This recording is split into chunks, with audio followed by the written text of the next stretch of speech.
என்ன பண்ணிட்டு இருக்கீங்க? என்ன அறுவடை? கத்திரிக்காய், கொத்தமல்லி, தக்காளி, மிளகா. அப்புறம் என்ன கீரை? அஞ்சாவது ஒண்ணு இருக்குதா அந்த புளிச்சக்கீரை. புளிச்சக்கீரை. அடுத்தது அஞ்சு அஞ்சு அஞ்சு அஞ்சு அஞ்சு என்னது அஞ்சு உணவுகள் அறுவடை பண்ணியிருக்கோம். 5 உணவுகள் அறுவடை பண்ணியிருக்கீங்களா? இதெல்லாம் என்ன பண்ண போறீங்க?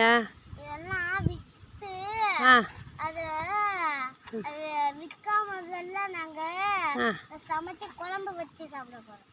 எல்லாத்தையும் நம்ம சாப்பிட முடியாது, நம்ம சேல்ஸ் பண்ணிட்டு விற்பனை செஞ்சுட்டு அப்புறம் தான் இது பண்ணுவோம். அங்கே பாரு ஆடு பாரு தக்காளி காட்டுக்குள்ளே போகுது.